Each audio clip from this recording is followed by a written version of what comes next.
Jake stepped out of the Abbey grounds and into the bright Willow Creek morning.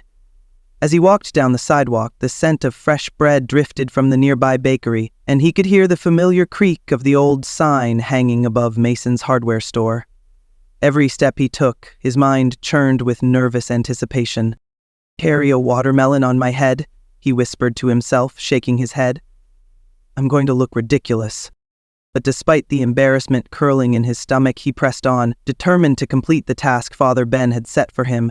He turned onto Maple Avenue, following the brick sidewalks until he reached Willow Creek's bustling farmers' market.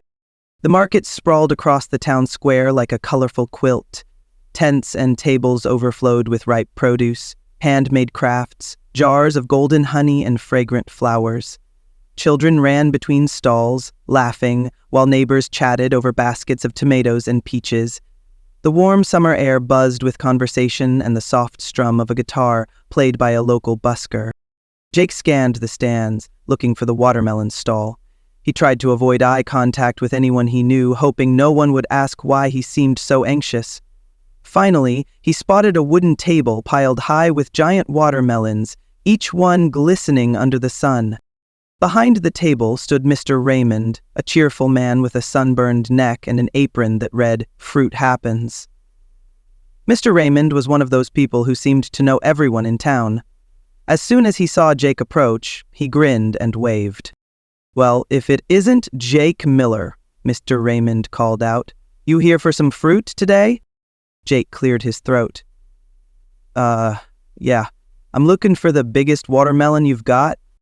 Mr. Raymond's eyes widened in delight. "The biggest one, huh? Planning a party?" Not exactly." Jake glanced around, feeling sweat trickle down his back. "It's for a special task." Mr. Raymond laughed. "Well, I've got just the thing." He turned and hoisted an enormous watermelon from the bottom of the pile. The fruit was nearly the size of a small beach ball, deep green, with lighter stripes swirling across its surface. It looked heavy enough to require 2 people to carry. Jake swallowed hard. "Wow, that's big." 30 pounds at least, Mr. Raymond boasted, thumping the watermelon gently. "Sweet as sugar, too." Jake paid for the watermelon, his hands trembling slightly as he fished cash from his wallet. Mr. Raymond winked at him. "Need me to carry it to your truck?" "No thanks, I have to carry it myself." Mr. Raymond arched an eyebrow. "Suit yourself, son." Jake gripped the watermelon, testing its weight. It was cool and slick beneath his fingers, the rind smooth but just slightly bumpy. Taking a deep breath, he carefully lifted the fruit above his head. The weight bore down on his neck and shoulders immediately, straining his arms. "Okay, you can do this," Jake muttered. He took one cautious step, then another, adjusting his balance as the watermelon wobbled slightly. Leaving the market square, Jake made his way onto Main Street. The moment he appeared, people began to stare. A group of high schoolers sitting on a bench burst into laughter. A woman pushing a stroller nearly dropped her coffee, eyes wide in astonishment. "Jake Miller, what on earth are you doing?" called Mrs. Thompson from the bakery window, flour dusting her cheeks like snow. Jake forced a strained smile. "Just running an errand." He tried to keep his pace steady, focusing on each step. Every bump in the sidewalk felt magnified. His arms trembled with the effort of keeping the watermelon perfectly balanced. Sweat dripped into his eyes. A pair of kids on bikes rode past him, pointing and laughing. One of them called out, "Hey, Jake, is that your new hat?" Jake groaned but kept walking. He couldn't deny the absurdity of the situation, and yet, somewhere beneath his embarrassment, he felt a tiny spark of laughter bubbling inside him. Further down Main Street, the owner of the hardware store, Mr. Mason, stepped outside and applauded. "That's some balancing act, son," he shouted, grinning. "Joining the circus?" Jake exhaled a shaky laugh. "Feels like it." A small crowd began to gather, people peeking out of storefronts, curious and amused. Some clapped and cheered. Others pulled out their phones, recording videos. At one point, a gust of wind blew down the street, rustling the leaves of the maples overhead. Jake wobbled dangerously, arms pinwheeling, but somehow managed to keep the watermelon upright. The crowd gasped, then erupted into applause when he steadied himself. "Go, Jake!" someone yelled. "You've got this!" Jake's cheeks burned red, but he kept his feet moving. He was determined not to drop the fruit. He passed the coffee shop, where the barista held up a cup of iced coffee in salute. He passed the florist, where Mrs. Delgado tossed flower petals into the air like confetti. Each step felt longer than the last. The muscles in his neck throbbed. His lower back screamed in protest, yet he pushed onward, focusing only on Father Ben's instructions. Finally, Jake reached the end of Main Street.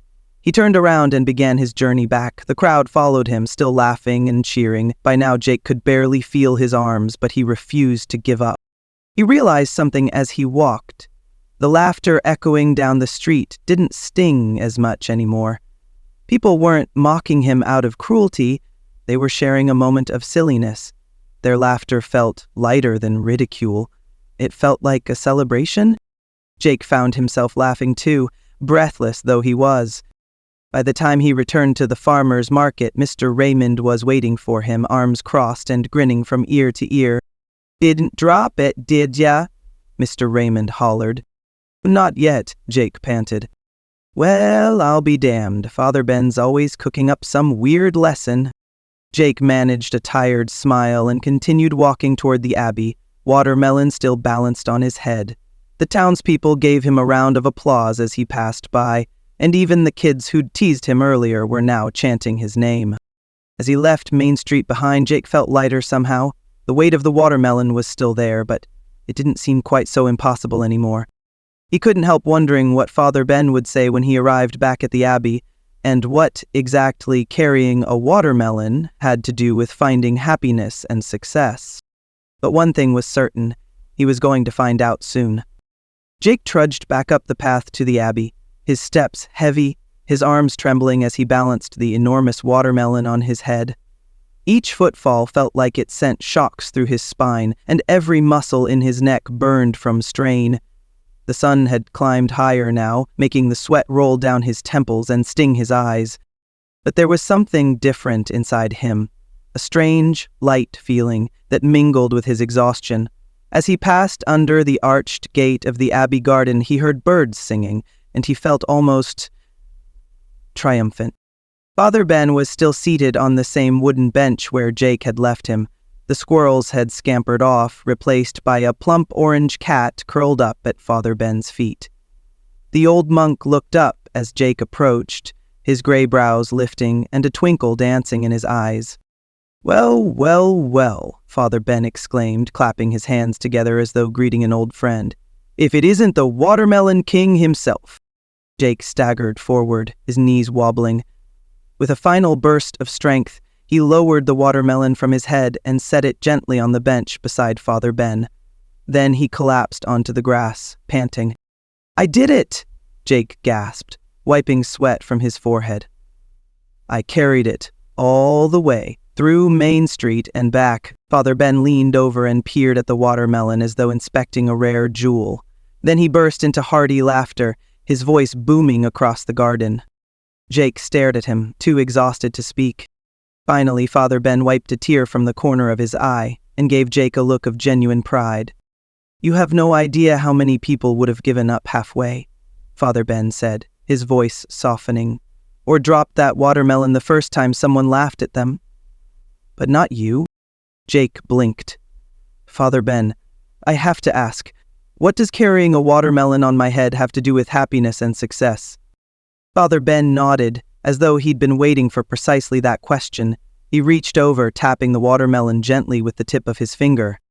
"Jake, life is very much like this watermelon," Father Ben began. "It's big, it's heavy, sometimes it's awkward to carry, and sometimes it feels like it's going to fall and split open at any second." Jake tilted his head, listening intently. "People will laugh at you along the way," Father Ben continued. "They'll point fingers or ask why you're doing something so strange. You'll feel embarrassed and you might doubt yourself. That's normal." He paused, leaning closer, his eyes locking with Jake's. "But if you keep going despite all that, if you keep your balance, keep your sense of humor, and don't take yourself too seriously, Then you'll discover something extraordinary. Jake frowned slightly. And what's that? Father Ben smiled. That even when life is heavy and awkward, it can also be joyful. The laughter you heard on Main Street, did it hurt as much as you thought it would? Jake thought back. He remembered the laughter, the pointing fingers, the surprised faces. At first, it had felt humiliating, but then something had changed. People had cheered for him. Some had even joined in, clapping and smiling, and he'd found himself laughing too, despite the pain in his arms and the sweat running into his eyes. It didn't, Jake admitted. It actually felt kind of good after a while. Exactly, Father Ben said, his grin stretching wide. Because laughter connects us. Challenges shared become lighter, and humor turns even the most absurd burdens into adventures. The secret to happiness and success, Jake, is simple. Don't fear looking foolish, and don't carry life so seriously that you forget to laugh. Jake sat silent for a moment, letting the words sink in. A gentle breeze rustled through the garden, lifting the scent of roses into the air. Somewhere in the distance, church bells chimed the hour. Though the watermelon was never really the point, Jake said slowly. Father Ben chuckled. But it was, too. Sometimes we need a physical challenge to show us what's going on in here. He tapped his chest lightly. Your spirit learned today what your mind might never have believed if I'd just sat here and lectured you. You felt the weight, the fear, the embarrassment, and then you discovered the joy on the other side. Jake leaned back against the bench, still catching his breath, but smiling for the first time all day. You know, I think I get it, he said. I spend so much time worrying about what people think of me, or how perfect I have to be, I forget to just live. Father Ben's eyes sparkled. There's no such thing as perfect, Jake. Life's messy. It's heavy sometimes, but it's also deliciously sweet, just like this watermelon. He picked up a small knife from the bench and expertly sliced the watermelon open, revealing bright red flesh studded with black seeds. Juice dribbled onto the wooden slats of the bench. Father Ben handed Jake a thick slice, glistening in the sunlight. Here, he said, a reward for your efforts. Jake took a bite. The cool, sweet juice exploded in his mouth. He laughed, wiping sticky liquid from his chin. Wow, he said, that's the best watermelon I've ever tasted. Father Ben beamed. Happiness, my boy. It's often hiding inside the very things that once seemed like burdens. They sat together in the warm sun, eating watermelon, juice dripping onto the grass below.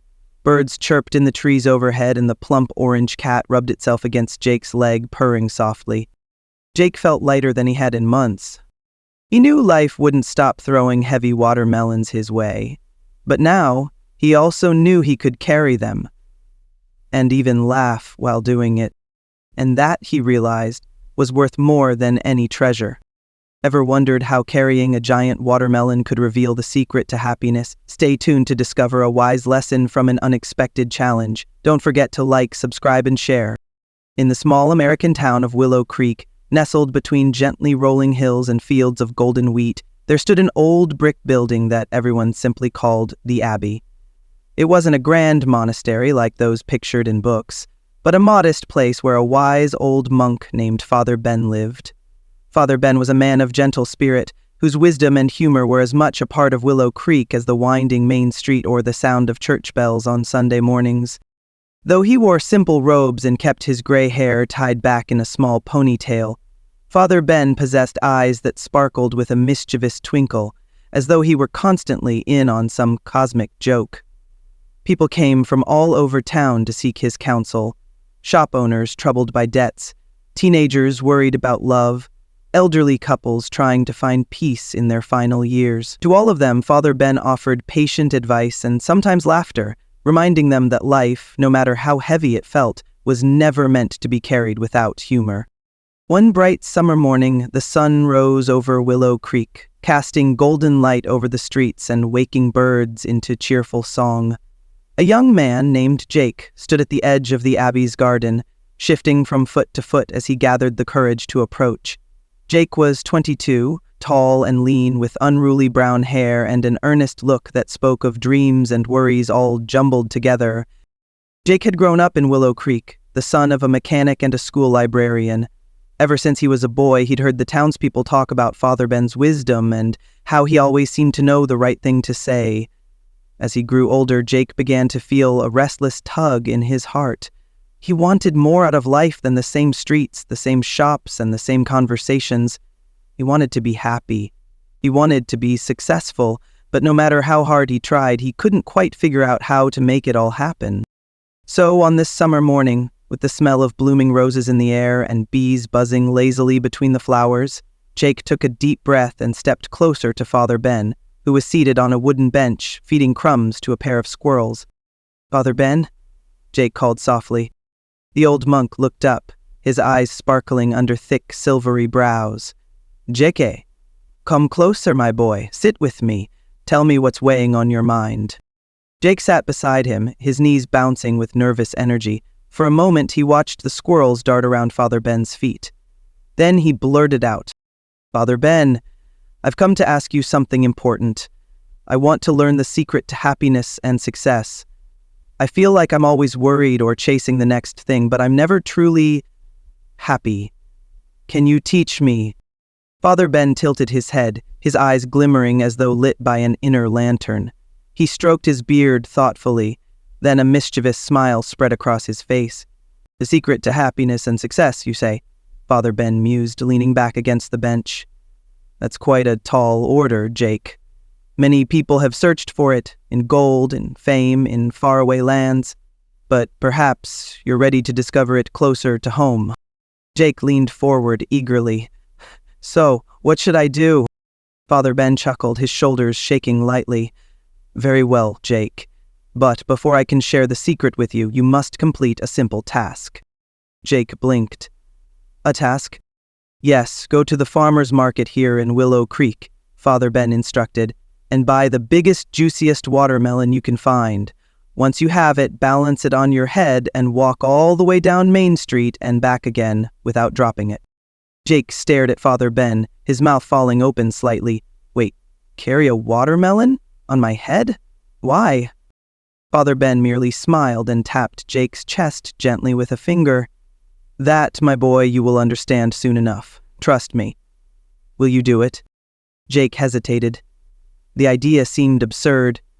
He could already imagine the laughter of people he knew, his friends from high school, Mrs. Thompson from the grocery store, the barista at the coffee shop, all watching him stumble through town with a watermelon wobbling on his head.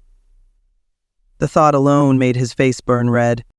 But then Jake looked into Father Ben's eyes and saw no malice there, only kindness and a playful challenge. Despite how silly the task sounded, something deep inside him whispered that this might indeed lead him closer to the answers he was seeking. "Okay," Jake said finally, nodding. "I'll do it." Father Ben clapped his hands together, his laughter ringing like church bells. "Splendid! Remember, Jake, keep your balance, and don't be afraid of people laughing at you. Sometimes that's when we learn the most about ourselves." With a mix of embarrassment and determination swirling in his chest, Jake stood up from the bench. Father Ben gave him a gentle pat on the back as he set off down the Abbey path, toward Willow Creek's bustling farmer's market. As Jake walked, the morning sun glared off the shop windows, and he tried to steel himself for the strange mission ahead. He wondered what the townspeople would say. He wondered if he would drop the watermelon. And above all, he wondered how this could possibly be the path to happiness and success. But he remembered Father Ben's eyes, the twinkle, the warmth, and kept going. Remember, life's challenges are easier with humor and a light heart. Thanks for watching. Like, subscribe, and share for more inspiring stories.